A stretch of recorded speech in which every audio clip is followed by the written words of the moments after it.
Hello, welcome to our channel. இன்னைக்கு Christmas new இயருக்கு ஒரு ஸ்பெஷல் கஸ்டர்ட் ஃப்ரூட் கேக் எப்படி செய்யலான்னு பார்க்கலாம். அதுக்கு தேவையான பொருட்கள், ஒரு கப்பு மைதா மாவு நான் எடுத்துட்ருக்கேன். அதுக்கு அரை cup powder sugar.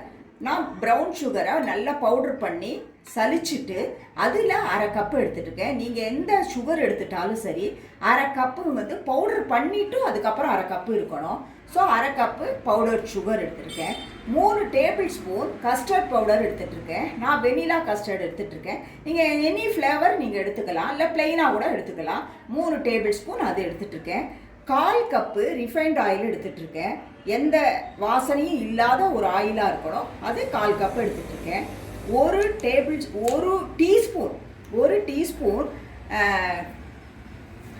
Teaspoon baking powder எடுத்துகிட்ருக்கேன். 2 சிட்டிகை பேக்கிங் சோடா எடுத்துகிட்ருக்கேன். கையால் 2 சிட்டிகை தான், அது பேக்கிங் சோடா, அதான் 1/8 அவ்வளோதான் எடுத்துக்கணும். 1 கப்பு காய்ச்சி ஆற வச்ச பால் எடுத்துகிட்ருக்கேன்.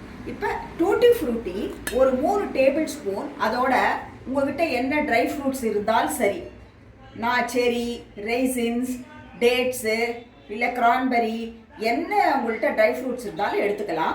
நான் எங்கிட்ட இந்த ட்ரை ஃப்ரூட்ஸு டூட்டி ஃப்ரூட்டி, செரி, கிரான்பெரி, ரெய்சின்ஸு, டேட்ஸு இதெல்லாம் எடுத்துகிட்ருக்கேன். இதை 1 டீஸ்பூன் சோளா மாவில், அதாவது கார்ன்ஃப்ளவர் மாவில் டஸ்ட் பண்ணி வச்சுட்ருக்கேன். அப்போ தான் அது எல்லா இடத்துலையும் பட்டு நல்லா அது ஒட்டிக்கும். அதுக்காக இது வச்சுருக்கேன்.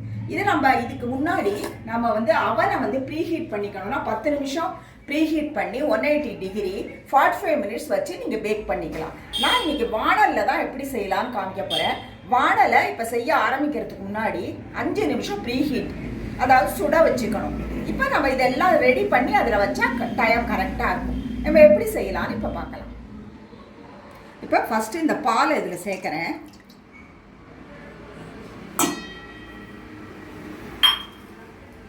அதுக்கு அடுத்தது இந்த 1/4 கப்பு எண்ணெய் ஆயிலை இதோட சேர்க்குறேன்.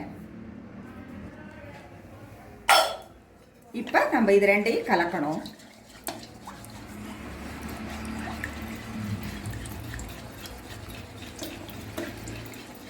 இப்போ நம்ம இந்த மாவெல்லாம் சலிச்சு சேர்த்துக்கலாம்.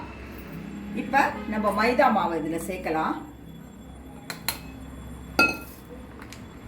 Sugar, powder sugar.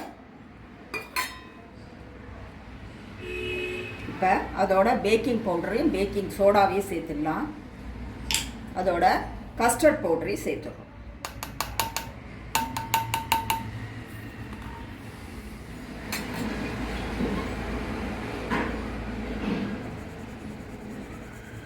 இப்போ நம்ம கலக்க வேண்டியது தான்.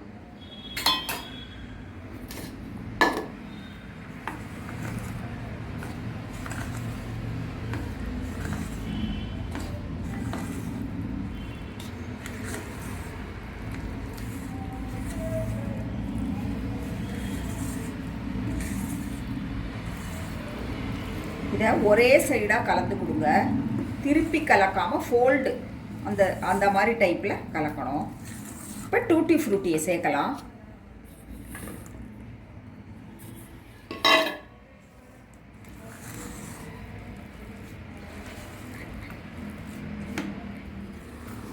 இந்த சமயத்தில் உங்களுக்கு ஃபுட் கலர் வேணும்னா ஒரு 3 ட்ராப்பு எல்லோ ஃபுட் கலர் சேர்த்துக்கோங்க. நான் எந்த ஃபுட் கலரும் நான் சேர்க்கலை. ஸோ நம்ம இப்போ கலந்தாச்சு. இதுக்கு முன்னாடி நம்ம எந்த கேக்கு ட்ரேயில் நம்ம பேக் பண்ண போகிறோமோ அந்த ட்ரேயில் நல்ல ஆயில் அப்ளை பண்ணி வச்சுருக்கேன். இதில் நம்ம எடுத்து ஊற்றிடலாம்.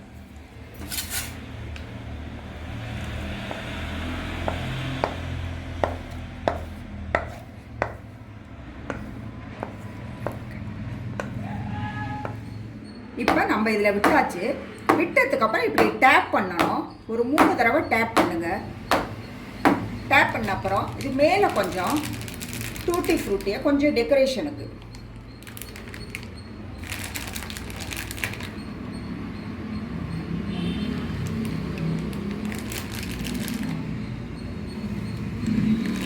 இப்போ நம்ம எடுத்து இதில் ப்ரீஹீட் ஆல்ரெடி நான் பண்ணி வச்சுருக்கேன் 5 நிமிஷம்.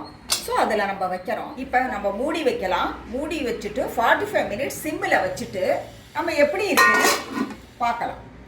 இப்போ 45 மினிட்ஸ் சிம்மிலேயே கேஸ் இருக்கட்டும். அதுக்கப்புறம் கேக் எப்படி வந்திருக்குன்னு பாருங்கள். இது எனக்கு 45 மினிட்ஸ் ஆச்சு. இப்போ நான் உங்களுக்கு கட் பண்ணி காமிக்கிறேன்.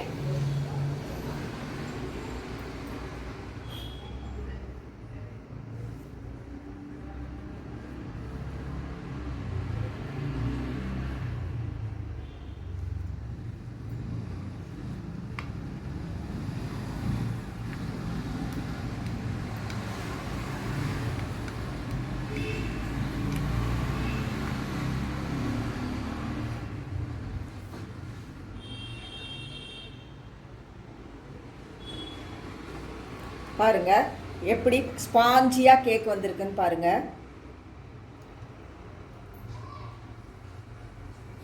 ஸ்பாஞ்சியாக எப்படி கேக் வந்திருக்குன்னு பாருங்க. இப்போ நான் உங்களுக்கு இதை காமிக்கிறேன். உள்ளே நல்லா வெந்து ரொம்ப ஜோராக வந்திருக்கு. நீங்களும் இதே மாதிரி அளவில் நீங்கள் செஞ்சு பாருங்கள். நியூ இயருக்கு குழந்தைங்க லீவில் இருக்கும்போது, வெக்கேஷனில் இருக்கும்போது செஞ்சு கொடுங்க. எப்படி வந்திருக்குங்கிறத எனக்கு கமெண்ட் பண்ணுங்கள். Have a good day. Thank you.